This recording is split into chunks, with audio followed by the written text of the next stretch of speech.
The Michael Zehr Show. Today is Friday, May 12th, coming to you from the Rising Eagle Studios at the Warrior Healing Center here in Sierra Vista, Arizona. I hope everybody had a good week so far. I know I did. I've been pretty busy, and I love keeping busy. That's why I love volunteering so much. So today's special guest volunteer is Susan Archer. Susan, thank you so much for taking time You're out very and joining welcome. us. It's my honor and my privilege. It's our honor to have you. As you could tell by the sign in the background and the T-shirt that Susan's wearing, she's with Arizado Realty, and we'll talk about that a little later in the live stream. But let's get it kicked off by tell us about Susan. Where was home? Where were you born and raised? Okay. Well, I was born in Akron, Ohio, and I spent up until 17. I stayed there, and then I decided to join the Ohio Army National Guard, and it was on from there. At 17, I went to basic training. I was done with high school. I graduated early, and So you went in the Army National Guard, yes, right? Okay. yes, in Ohio. I was in an aviation unit in Ohio, and my first job in the military as an enlisted person was I was an aircraft armament on Cobra helicopters. If that'll tell you how old I am, I was Okay. a Cobra armament person. Wow. Yeah, so Okay. I mean that's old, and Not that old. so then from there, I mean, I just, Ohio was basically my stomping grounds. And Okay. then I joined the military, and I loved what I encountered in the basic training AIT. And I decided that, I don't want to stay guard, I want to go active. So I went active duty. How soon did you make that determination? Oh, right away. Right away. Yes, Wow. right away. So it really spoke to you then. It did. Wow. I liked everything that up until then that the military had to offer, like the camaraderie, the mission, just Right. meeting different people. We all had we had a commonality, which was the military. So I liked it. I was free to go. I also, I didn't really have a whole lot to go back to in Ohio. Okay. My parents were divorced. My mom was in Florida. My dad was in Ohio. And so it was like, why not? Why not do it? Where was basic training at? I went to Fort Dix, New Jersey. Okay. Had you ever? And you'd never been there before, right? Oh, no. So what was your first impression when you got to Fort Dix and you're arriving there for basic training? I mean, give us a little bit of what that was like. It was cold because I went it was November, Christmas time frame, so we got a Christmas break, but it was very different. I got to be around people with totally different perspectives of mine, so it was a little bit of a learning experience. The drill sergeants were horrible. They were mean, as they're supposed to be. Exactly. They did everything. They did their job exactly the way, and so yeah, it was a typical basic training. Got in, got out, and then went on to my next duty assignment, which was Fort Eustis, Virginia, Uh-huh. where this is before aviation was down at Rucker, and I went through the 68 Mike course, the aircraft armament course at Fort Eustis. Okay. So then so trying to track it here. So you go to basic training then, right? You're in Fort Dix. Then Yep. you went for basic or for AIT at Fort Eustis. Fort Eustis. Then And I then went from there, back. I went back to Ohio, and I told them that I wanted to go active. Okay. So it didn't take long. It didn't take long at all. A couple of months, like maybe 6 months, to go back. I had to go back through to get a new MOS because, the Army wasn't looking for 68 mics. The Army was looking for 67 Victors, which is at the time it was an OH-58 crew chief, repair person. okay. So that was a trip. I went to Fort Rucker, and I was going through the course, and they had opened it up to females earlier, and then they shut it down, and they opened it back up to females. So I went through, and I had a bunch of people that would follow me around with clipboards, and trying to make sure I was doing the right thing. And then Right. after every time I had to take a test, whether it was a hands-on, mechanical type test or a written test, every time I got done, I got pulled out of class and they would quiz me to make sure I thought it was good training. Did I learn anything? Was I being treated fairly? And Wow. of course, What year did you enter?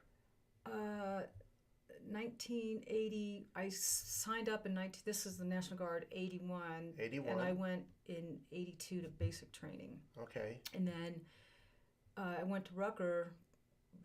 I can't remember the year. It was just kind of quickly following after that. Right. So, and then there's a bunch of ladies in the program after that, and then my next duty assignment from there was Germany. So your very first permanent duty station was in Germany. Where at? Hanau, Germany, and I was in a phase maintenance unit in Hanau at Fliegerhorst Kaserne, and we did all the phase maintenance for the 11th ACR. I love asking this question because it just fascinates me. I never got the honor to go to overseas anywhere. Oh. So you're from Akron, Ohio. You Yep. went to got to experience Fort Dix and Fort Eustis and Fort Rucker. So now you're In Germany. stepping off the plane in Germany. Mhm. What's that? What was that like for you? Well, I thought it was fascinating because getting ahead of myself, I went to college and I got a history major because I love history. So getting off the plane in Germany was like, oh my gosh, look at all the history around me. I can't wait to get into it. And so I did. How exciting. Got to travel around and went to, all the historical spots I could stuff into a 3-year tour. And then, let's see, from there, I went to Fort Campbell, Kentucky, which was my probably all-time favorite duty assignment. Okay. Just because, Fort Campbell was a really, that's just a steeped in tradition. I loved wearing that patch. I just liked being a part of the 101st. And I was in the 101st Aviation Brigade.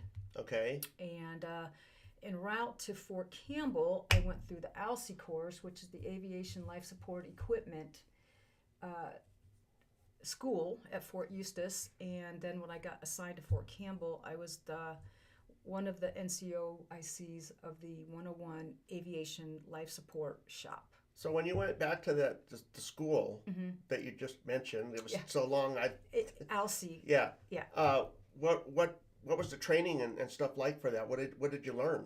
Well, it basically taught us how to maintain all of the life support equipment that goes on all of the aircraft. Okay. And learning how to, there's MREs that you have to pay attention to. They can't be out of service. You have to be pulling those out. You have to maintain the rafts, the personal survival equipment on a pilot's vest. Wow. A lot of responsibilities. Yes, it was. It was great. It was a great class. And after that, let's see, what did I do? Oh, so I was at Fort Campbell. One night. I was on CQ.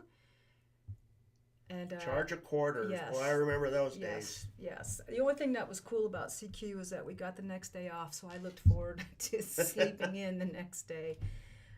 But what I did from when I was on CQ one night, I had the NCO guide, which every good NCO reads, and on the very last page of the NCO guide, I found something called a paragraph on something called the Green to Gold Scholarship Program. So I was like, well, shoot, I could do that. And so I started pulling together all the documents and submitted my packet, and I could not believe it, but I got a scholarship to go to school on the Green to Gold program. Tell us about that. I haven't heard of that. Well, what it is Is it still active today? I'm not sure. I think it is. I think it is, but you got to be on active duty. And you apply for either a 3-year, 2-year, or 1-year scholarship, and the Army will look at, your packet. You submit your packet to, back then it was DC. I don't even know where they've moved to now, like the head of, your branches and whatnot. Okay.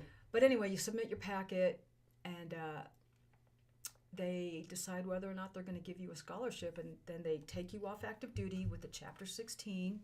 And then you go off to get your degree, and then you'll either come back in active duty or you'll go as a reserve officer. So there's a commitment there that you do have to. Oh, yes. Okay. You're committed. If they're going to pay out the bucks for you to go to school, then you are committed.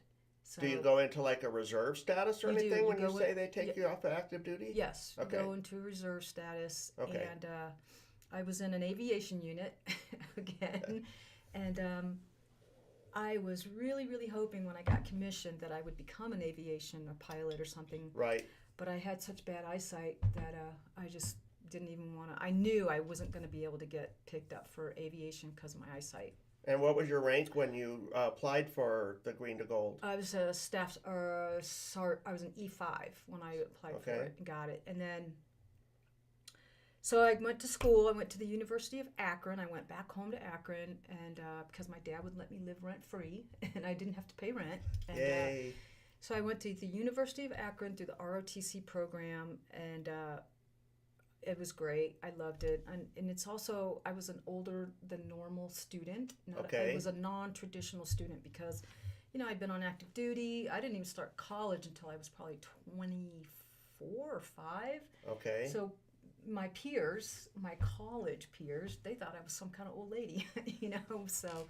But I had a lot to talk about. I had been overseas. I'd been in the military. Yeah. I had my own car. Yeah. And so I enjoyed that. And then A lot of experiences that you had going into college. A lot, like what you're saying, is a lot of these young college people had no idea what you. Yeah. They didn't. And so Yeah. when I was in ROTC, I had a lot of people wanted to talk active duty with me and What it was like, and I could tell them what it was like from the enlisted perspective, but I really couldn't tell them what it was like from the officer perspective because I wasn't an officer yet. Right. So anyway, after, when I got out of school, I got commissioned into the military intelligence branch, and I drove What year was this? 91. In 91? Yeah.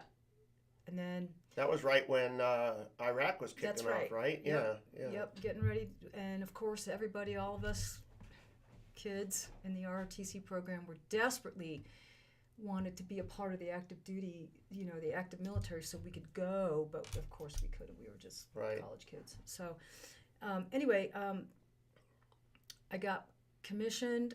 And then I came out to Fort Huachuca, made that drive out here, got myself 2 speeding tickets along the way because it was such a long drive. I Yes. was really anxious to get here. Yeah. And then when I was driving down Highway 90 from I-10, I was thinking to myself, what have I done?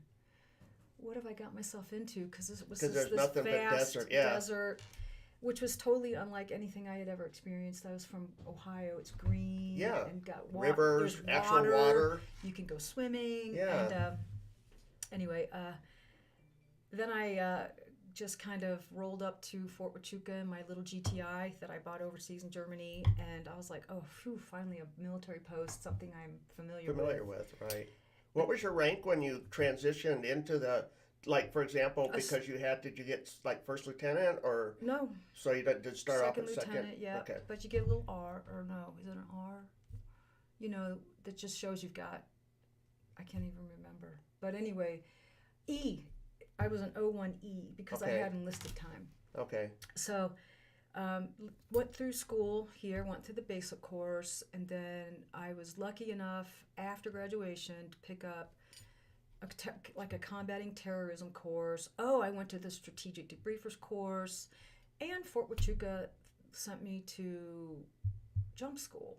So I was very happy. Jump school? Airborne school was probably... What was that like for you? It was amazing. I keep telling people, if you haven't jumped out of a perfectly good airplane, you're just not living. So you really need to try it. You really need to try it. I thought it was big fun. And it was probably my favorite military class I'd ever been through was airborne school, just because jumping out of planes was really, really fun. What I really didn't care for was being 5 feet tall, and I think I weighed like $105 at the time, and having that big giant rucksack on my back and trying to keep up. And I was a stick leader, so I couldn't look bad. I needed to represent. Yep. So it was heavy, but I made it, and that was it for my jump career. I never got assigned to a airborne unit. And Don't you get extra pay for having that though? but you have to clarification? go to an airborne unit, I believe, Oh, in order okay. to pick up that pay. So I didn't. All right. I just went for the thrill of it. And then, so when I left here, I went to Panama for Panama, four huh? years. What was that like for That you? was You rolled your eyes up a little bit. oh my So gosh, it was hot and humid, and I couldn't believe when I got off the plane that for the first time when I got off the plane in Panama, my sponsor picked me up. I'm like, how do people wear clothes down here? It's so hot and humid and sticky, and you just get used to it. You do what humans do. You adapt. you acclimate to it. Yeah. You adapt to it, and so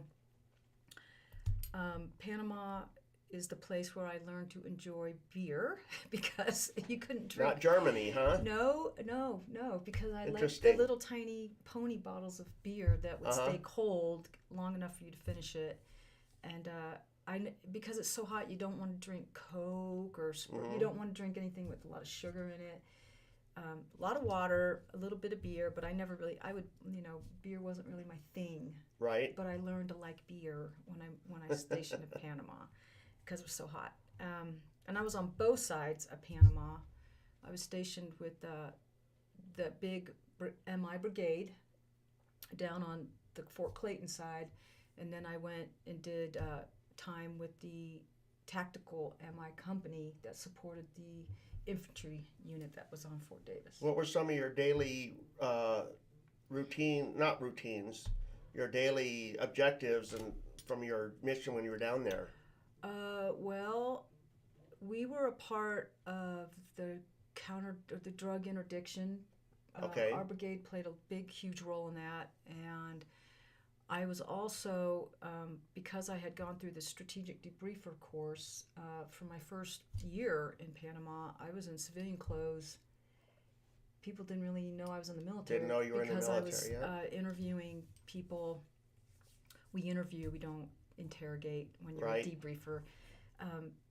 People that had traveled outside of Panama, when they came back, you kind of quizzed them on who did they meet, was anybody interested in your military career, what you're doing, blah, blah, blah. So that's what I did for a while, and then I went tactical, put my uniform back on, went over to Fort Davis, and was it Fort Davis? I can't even remember. Wherever the infantry unit was, and got with the tactical MI company, and that was just straight up tactical MI, dirt, Okay. field, camouflage, going out to the field with the infantry. And Did you enjoy it? on some days I did. On Yeah. some days I was like, this rucksack is too heavy. Yeah. It's too heavy. But, you just did it. And then I got orders out of there, and I came back to Fort Huachuca. And what year was this now? 95? 94. Late 94? 94, yeah. They Okay. let me come back a little bit early. Then I came back to the advanced course, and I went through the advanced course, and then I got orders assigning me to Fort Huachuca. Oh, interesting. Yeah. You didn't think so, huh? Oh, I wanted to get back out into the Army. Right.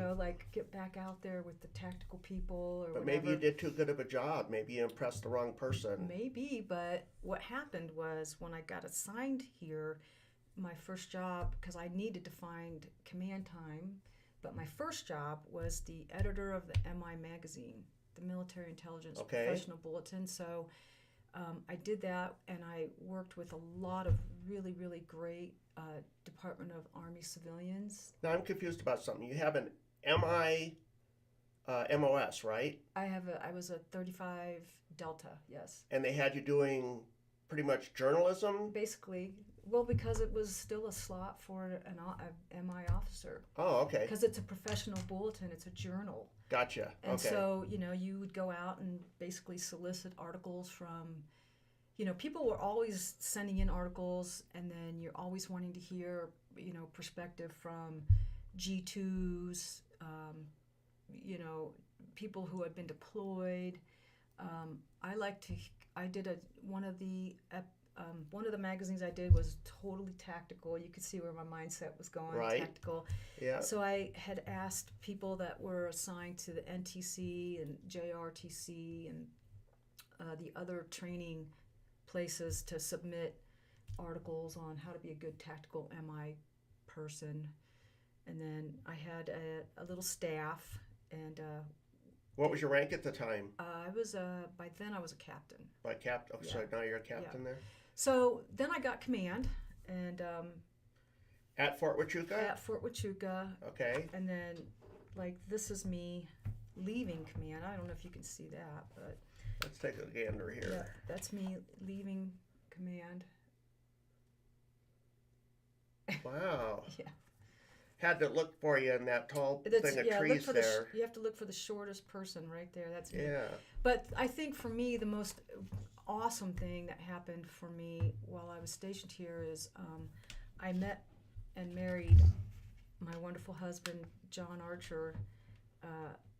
He had been stationed here. He was an engineer officer, and he was stationed here. And I met him. I think I told you the story. Yeah. He had a horse for sale.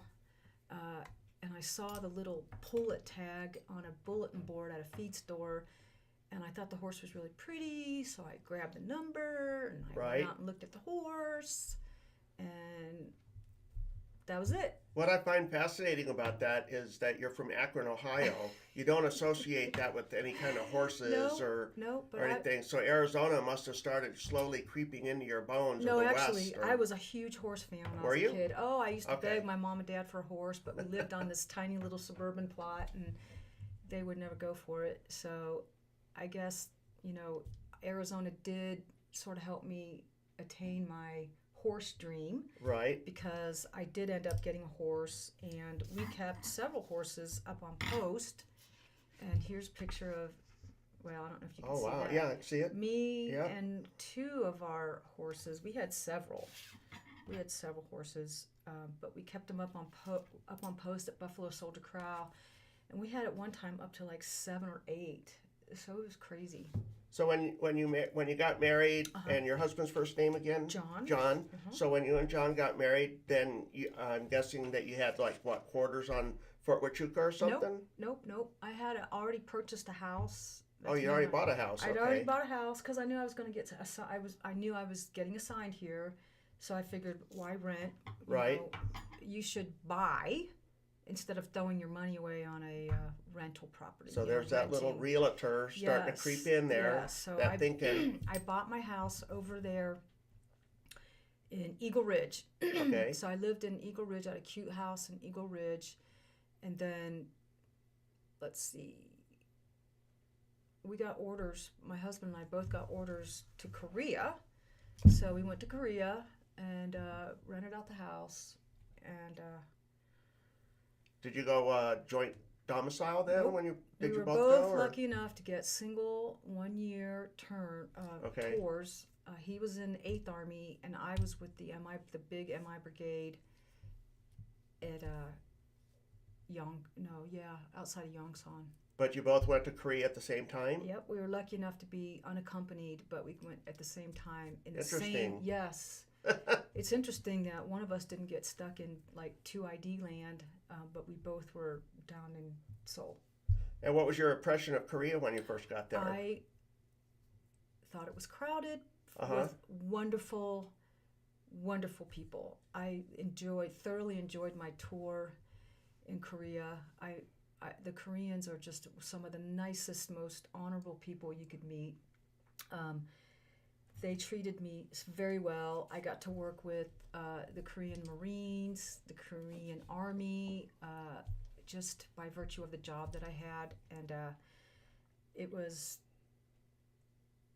I really enjoyed it. I can't say enough about the Korean people. Now, it's very crowded, and they drive like 8 to a lane, but it was like combat driving. So that was, you kind of pick up some skill set driving around in Korea. I had a car. I was one of the lucky ones that I was allowed to have a car in Korea. So I bought one, like this little $800 beater, and then you just kind of pass it on to your replacement. it's been like, Right. it was in Korea in A like hand-me-down. 1965, and it's Yeah. still going strong. So at least we had a little car to cruise around in, and You probably go over there today, and it's probably still running around, it's right? probably some poor lieutenant is probably driving around in this little, I think it was a Honda maybe, I don't remember. But one interesting thing about my tour in Korea is that my boss, for the longest job that I had, is now General Nakasone of the NSA. He was my boss that I worked for. Wow. And he was dedicated, and as dedicated as he was, you would be as well. So we spent many, many, many hours at work. Wow. Because he was a very hard charger, and he was selected. He was below zone promotion, I believe, every step of the way. And so, we all worked as hard as he did because he was a hard charger. So Set a good example. yeah, General Nakasone. Yeah, he was my boss in Korea. My Good big morning, boss. TC. Thank you for joining us. He was on the Veteran-Owned Business last night cool. interview, Lovely. his second interview, and he has Muppets. I don't know if you saw him at the county, or not the county fair, what do they call it? The South Festival of the Southwest this last weekend. No. And yeah, he walks around. He's very talented with his Muppets, and he gets into the character and everything. That very sounds good. pretty awesome. Yeah. So, I skipped over an assignment, which was after Korea, we got stationed at 3rd Army. And 3rd Army's mission was the Middle East. Their AOR, their area of responsibility, was the Middle East. Okay. So I got to go over there several times, and this is before the Second War. So after Korea, you went where? I went to 3rd Army outside of Atlanta.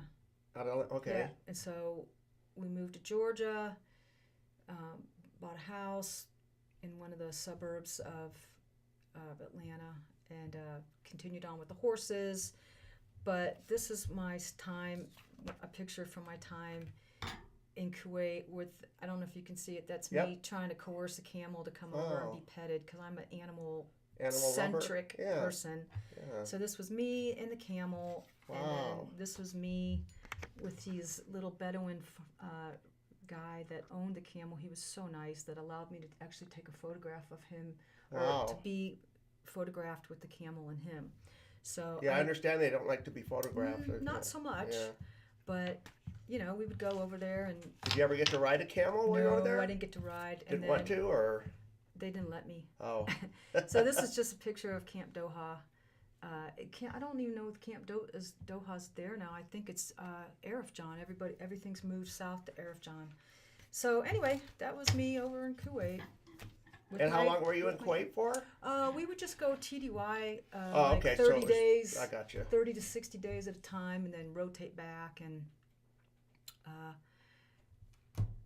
that's it. And then from there, I got out of the military on I had an injury to my foot. Okay. And I got medically chaptered out of the military. So, okay. So you didn't retire then? No. What was your rank when you got out? I was a captain. Okay. And then? I was coming to the end of my captaincy, and then if I would have stuck around, get promoted, but when the Army did that, was that like a medical board? So like you got... I got medically boarded, out of the military. So I was really lucky. I had surgery on my foot for like the 3rd or 4th time.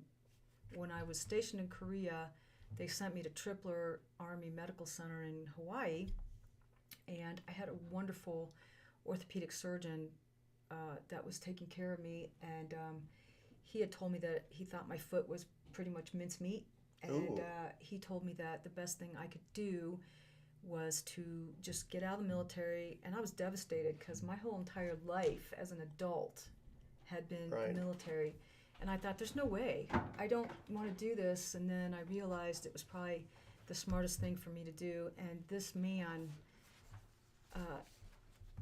he wrote up the paperwork for me. He did such a good job that I went to Fort Gordon, presented my paperwork, and it was like that I was done. Then I went to work So, Sure. well, how many years had you had in at that time? Gosh, like 15. Oh, so you were really close to retirement. I Yeah. was, but I was okay. I mean, Yeah. it just wasn't meant to be. It was Right. okay because, people get hurt, and there shouldn't be. I know I was like, oh, I can't believe this is happening to me. But if you're hurt, don't feel ashamed. Just take it and roll Right. with it and run with it and go do something better, or not better. Just take that military experience and go apply it to a job in civilian life and just be better at it. And I think that that's one of the things, because in the military, nobody really ever goes on sick call or anything. So when you're working with veterans and they're trying to establish their VA disability and stuff like Yep. that, sometimes it can be a very Yeah. frustrating experience There's a stigma. for our veterans. There's a stigma. At least, maybe not anymore, and I don't There know. shouldn't be, yeah. But there was, if you go on sick call, you're, trying to sham out of some work, or, if you're in the military intelligence field or any other field that you have to have a top secret clearance. If you're having, Right. If you're going through something emotional or mental, people are reluctant to get help because they don't want to lose their clearance, they don't want to lose their job, their family relies on them, and they just don't want to jeopardize that. Now, one thing I will say about the Army, though, they have really come a long way when it comes for women in the military, because I had interviewed somebody a couple years ago on the show, 3 women from the Women Army Corps. Oh, good. And they had like different stages. One of them, when she was in, got pregnant and was forced to get out. Right. And then the next one had a different experience where when they got out, or when they got pregnant, I'm sorry, not got out, and had their big child, they were allowed to stay in. See, And it's it just shows these little constantly growths. evolution. Yeah. It's the evolution, and for me, I've been separated from the military. I worked as a contractor, a Department of Defense contractor. As soon as the day after I got out of the military, was the day I started as a DoD contractor at Third Army. Where was that at? I was at RCENT headquarters there at Fort McPherson in Georgia, and so Okay.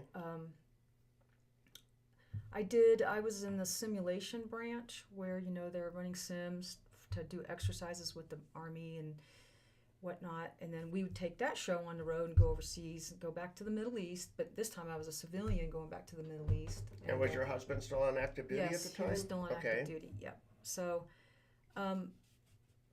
there wasn't really a time since I was an adult, 17, joined the military, that I wasn't affiliated with the military in some form or fashion. And then just throughout the years, doing different jobs with the military, different branches. I worked on a contract with the Air Force. We worked in the simulation business, and I was working for a company that had the contract where they made the model, the simulation that, trained the Air Force, the pilots, the logistics, right, down to the munition. Very we cool. had developers that did that, and so I was the deputy project manager for that, because I'd gone and gotten my project management professional certification, and whew, that was a tough test. That was probably the hardest test I ever took in my life. Isn't it weird, though, looking back on your life when you see how your career started out, how you hadn't wanted to be active duty when you first enlisted, you became active duty. Yeah. You didn't go to college. After you became military, you went to college. So, yeah, it's... The Army has opened up many, many, many, many doors for me. I cannot... My husband, I should have worn it today, but my husband, for this past Christmas, went down to Dillard's, and he got me this charm, and it says Army. Army. And I usually wear it, but I don't know. I went to the graduation last night at Douglas for my granddaughter, and I put this on. But we had been talking about it before Christmas, that everything that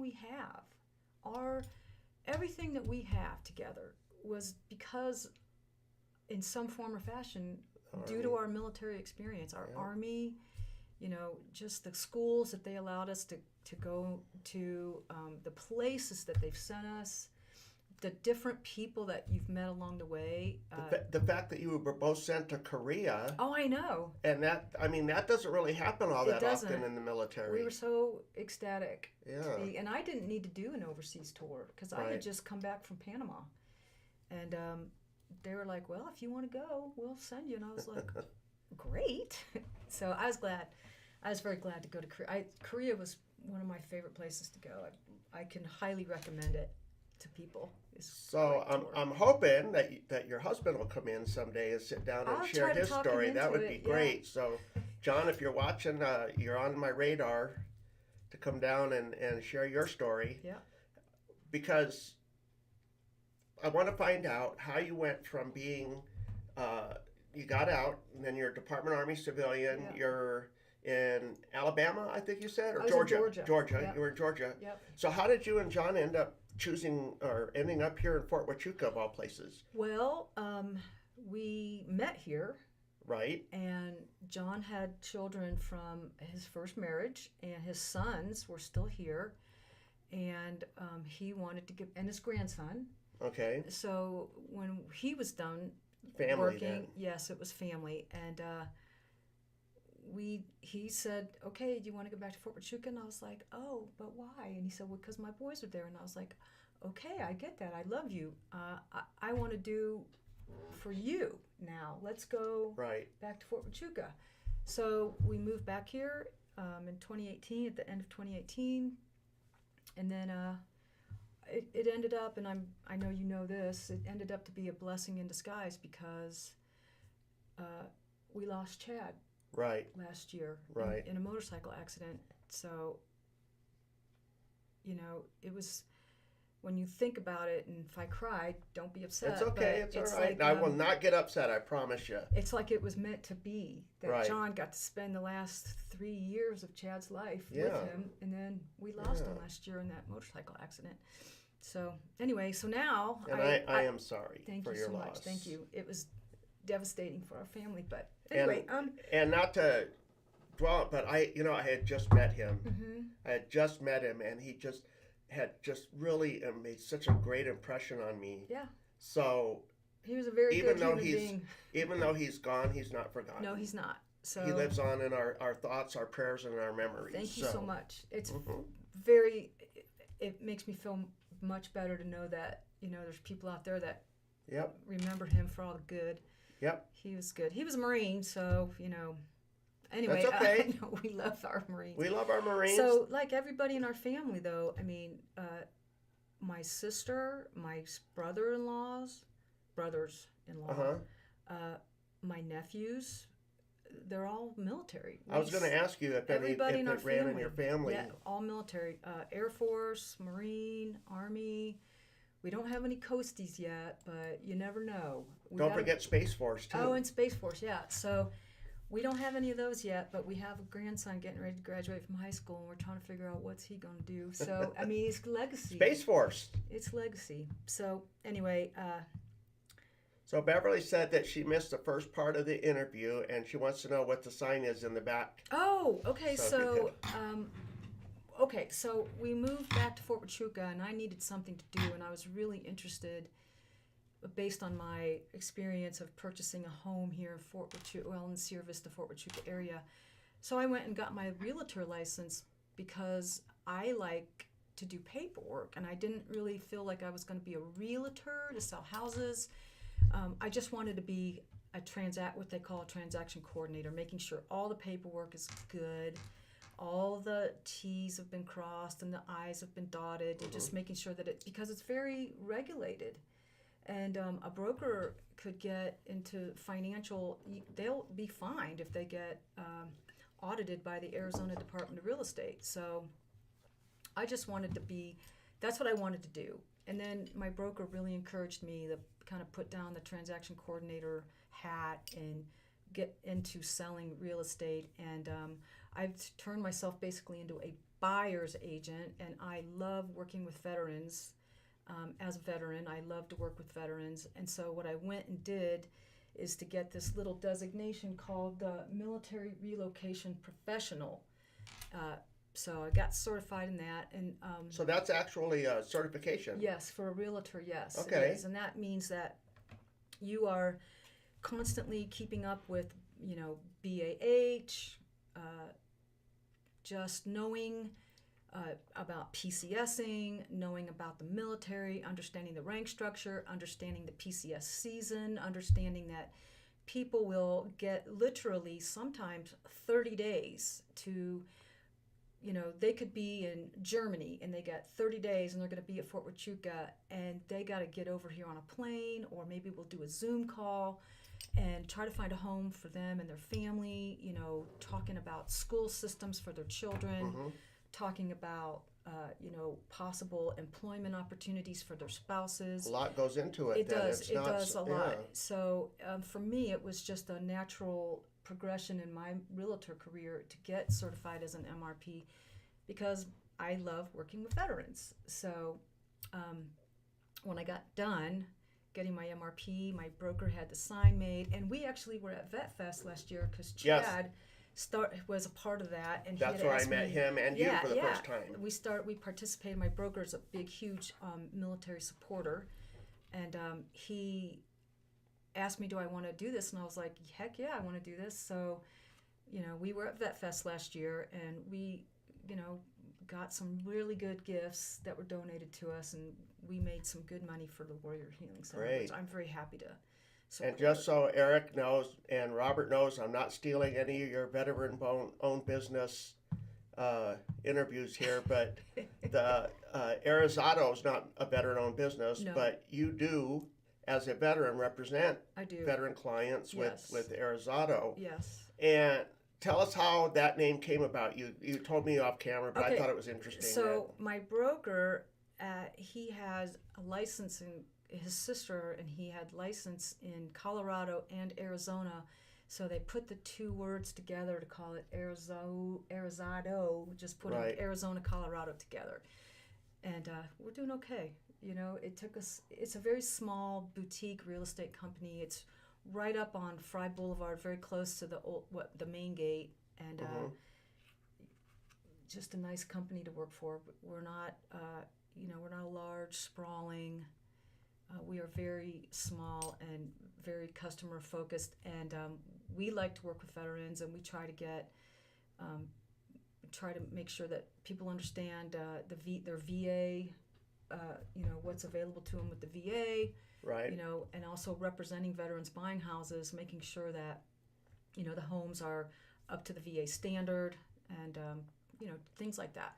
And you and I were also talking before we went live that you wanted to get with another person Yes. and come in and do a live stream and talk about these Yeah. programs that are available and Uh-huh. a little bit about the loan process. And Yep. I have a good friend named Aaron Johnson over at Neighborhood Loans who is very good at doing VA so he's the loan loans. person, right? He's a Yeah. mortgage officer. Yep. Okay. And we had done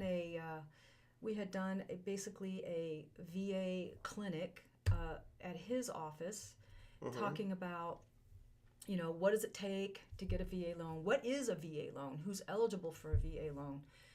The type of property that you can purchase with a VA loan. And I just thought maybe it would be a good idea if I could talk them into coming down here and doing one Yeah. of these, so more people who might not be able to make it down to a clinic Right. get to know and understand how the VA has really, the VA loan program has really expanded in the last couple of years, where you can have more than one property. You can do a land loan, wrap it into your building loan. You can do a lot of things with a VA loan, and the ceiling is way up here now for purchasing. You're not Right. limited like $250,000.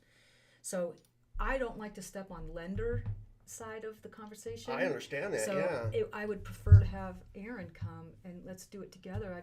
I'm actually, when I leave here, I'm on my way to go see him. He just called me on my watch. I saw Okay. he called me.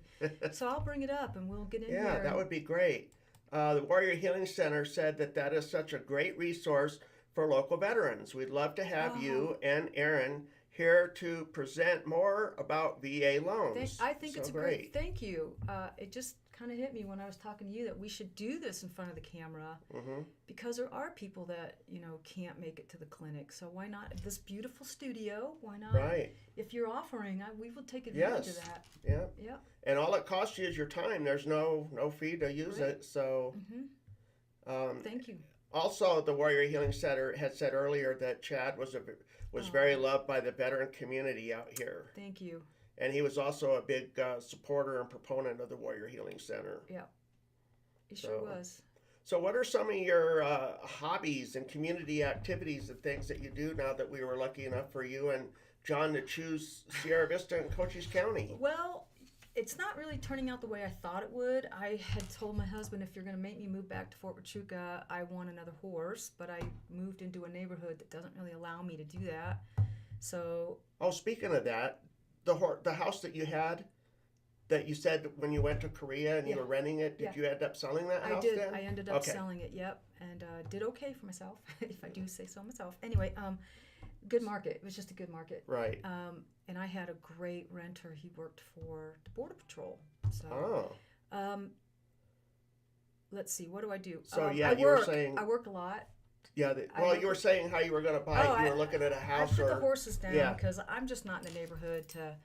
I live not in a horse-friendly neighborhood. So, Still? Okay. yeah. So, what do I do now? I read a lot. I try to pay very, very close attention to what's going on in our community regarding housing, Mm-hmm. just the state of the union, the state of Arizona. I do a lot of nighttime reading. My husband and I just bought a side-by-side, which is turning out to be some of the biggest fun.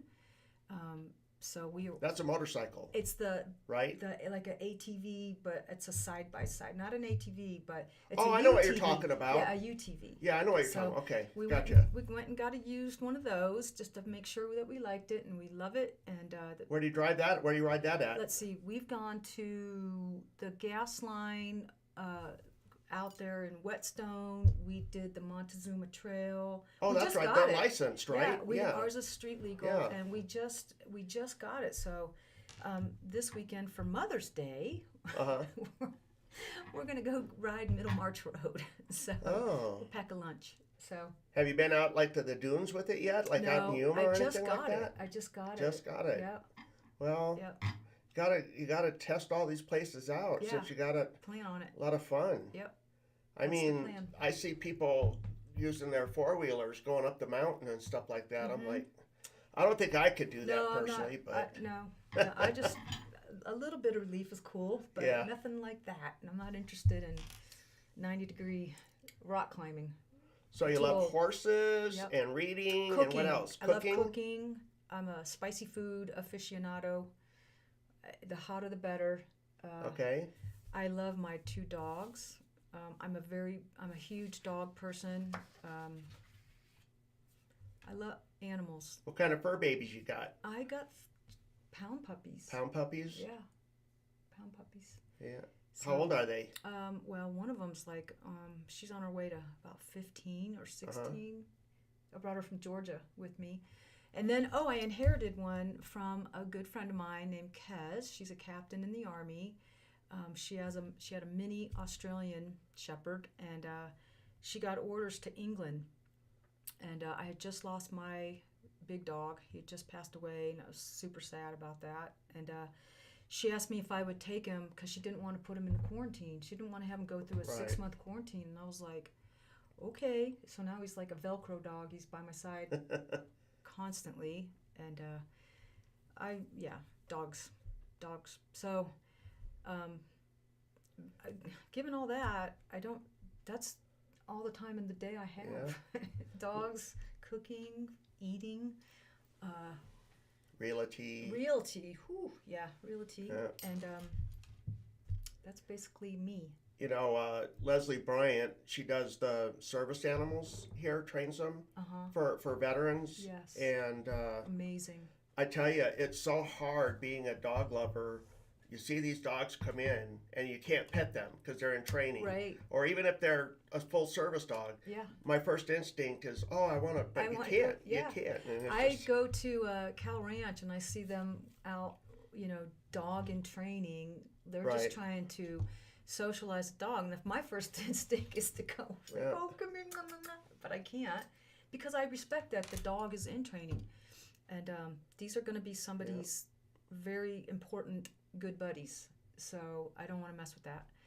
But if they say, come on over, I'm down there just loving on them. Fortunately for me, Tim and Kathy have a corgi Yes. puppy. Yes. Bruiser is his Bruiser, name. Yeah. So whenever they bring him in on Fridays, I heard get him. all my puppy love. I so. heard him. I heard him barking. Yeah. So I know he's here.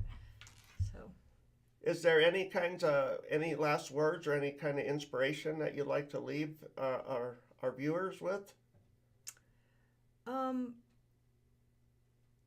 I guess I'm very thankful for the time I spent in the military. It has definitely made me the human being that I am. I find that military people tend to be, I don't know, we're just a different breed, and I love being around that different breed of people. If you're looking for real estate, please give us a call. That's my personal cell phone number. I would love to help any veteran, anybody, but especially veterans that think that their VA benefit is no, I can't use it because I used it once. I would just love to help a veteran get into a house. Right. So, and I'll try very hard to get my husband down here to Yes, we would love do that. it, or my sister, or my other stepson Bob, or there's so many of us that were in the military that have an interesting story to tell. Love to hear it, and I'd love to talk with them about it. So I'll do my best. bring them on down. I will do my best. Okay, well, it's another thing I wanted to ask you just really quick. I've been reading in the social media. There was a place out in Hereford that sadly lost a place that she was doing. She was training service dogs. Oh. So they lost their house out in a fire out there recently. Oh yeah, the one that little was. while. Yeah. Yeah, and then there was another one, but I can't remember where it was at now. But it just seems like there's always in our community, there's always somebody that runs into that situation. And what I love about our community is they step up. Real Wishes. I don't know. Are you familiar with Real Wishes? No. Because that's a realty thing. That's why I asked. I didn't know if you were. Yes. Actually, yes. My broker is big into. He's on the board here, the realty board here, and we do support that. It's just sounded different coming out of your mouth instead of his. Oh, okay. But yeah, like even at the because it's a big thing that our local realtors here in our community do, and they help victims of these fires and other tragedies. Yep. And it's a very great thing that they do. And now I'm not giving a plug or anything, but since you're a realtor and we were talking about it, I just kind of segued right into it. Realtors are very, as a group of people, we're always seeing, do you want to be a supporter of this or a supporter of that? They're a very generous group of people. So, this past Christmas, I was very honored to, they were passing out Salvation Army tags for shut-ins. Oh, so wow. I took a bunch of those, and it was for the realtors, and we would make these big bags of things that these folks had asked for, and then, find the time or, the cool extra gift to throw in there too. But yeah, we see, that's community activities right there. Yeah, well, see, I can barely remember what I had for breakfast yesterday, so I'm happy to be thinking about that. Well, Susan, thank you so much for coming in and talking with us today. It was my pleasure. It was an honor. Thank you for thinking of me. Do a few quick announcements here real quick, if you can bear with me. I sure can. And again, Susan Archer with, let's see, Arizado Realty. I was trying to look at where it was at on your sign back there. Right there at the bottom. At the bottom. Yeah, okay. at the bottom. And then, like she said, that's her phone number, 770-789-9854. I kept my Georgia number. Oh, that's... I liked it. I liked that number, so I kept it. So some of our events that we have coming up here at the Warrior Healing Center, starting on Monday, May 15th at 11:30 and going to 1300 hours, we have the Breast Cancer Support Group. That takes place at the Southwest Cancer Care, 198 South Coronado Drive, Suite B. I want to do that one again real quick because I think that's important because breast cancer is a very severe and important thing that needs to be treated. And I know a lot of people that have been affected by that. So once again, it's 11:30 to 1300 on Monday, May 15th. Breast Cancer Support Group, and that is at the Southwest Cancer Care at 198 South Coronado Drive, Suite 1B. Monday, May 15th at 1800, going to 2000. It's the legal and financial seminars. It's an estate and contingency planning seminar that's going to be taking place here at the Warrior Healing Center. Oh, good morning, Mr. Mayor. How are you today, sir? Oh, hi. He pops in and likes to comment on us on Friday. Awesome. Great. I interviewed him last January, right before he became mayor. Right. And fascinating story as a young teen. I don't know if you knew this or not, but the Buena High coach asked him what he wanted to be, and he said mayor of Sierra Vista. And look at it. So Self-fulfilling prophecy. yes. On Tuesday, May 16th, starting at 0900, going to 1400 hours, is the monthly blood drive, American Red Cross, and that's going to take place at the American Legion Post 52. And also on Tuesday, May 16th, starting at 1300, going to 1400 hours, is the Women's Support Group that will be taking place at the Warrior Healing Center Military Library. This is a domestic violence support group.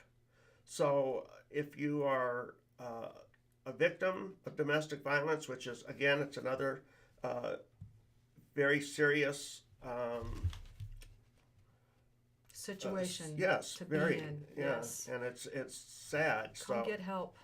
oops, I got sidetracked there. He said all is well, and then he said well. So, but yeah, it's very, very tragic. So that support group again meets on Tuesday, May 16th, starting at 1300 here at the Warrior Healing Center, and that's in the military library. On Wednesday, 17th of May, the Velo Vets group ride, and that is Stu Carter has a bunch of veterans that get together and they go out and they ride in a group, and they do this every Wednesday and Saturday morning, and that takes place at the Pueblo del Sol Country Club parking lot. So Wednesday at 0800 hours for that one. On Thursday, May 18th, we have our upcoming Bagel and Brew. I hope everybody that's watching this will be able to be here next Thursday. I'd love to see you. It's a great event that the Warrior Healing Center puts on. They put out plenty of coffee, free food, and all it costs you is your time. You come in, you sit around with other veterans, you get to know other local veterans in our community. It's a great thing. So that starts 0900 to 1100 hours, Thursday, May 18th, in the main conference center. And we have the Flutes for Vets Circle that meets on Thursday evenings. That starts at 1700, goes to 1830. Here at the Warrior Healing Center, they start out learning how to play flute on a little tiny like the blue flute. thing that you played Right. in. I grade called them school. a recorder, That's but what we call yeah, them, recorders.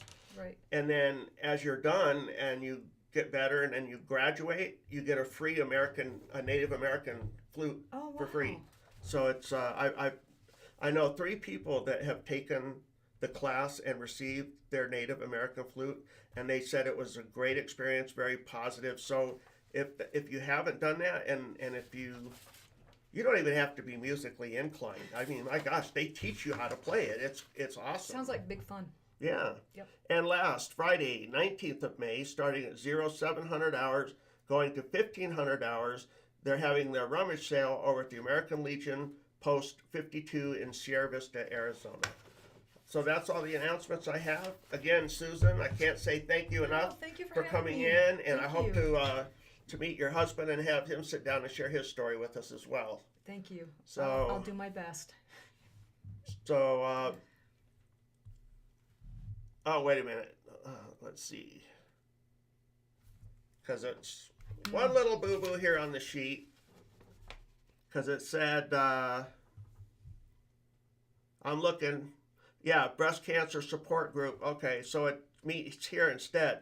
Because honest, in the notes it does say South It Coronado. does. So okay, so that breast cancer support group I was telling you about that starts at 11:30 and goes to 1300 hours. That takes place here at the Warrior Healing Center. Okay, so that's it, everybody. Y'all have a great day Thank and a you. good weekend, and I'll see you again next Friday. Have a nice weekend. Bye. Bye.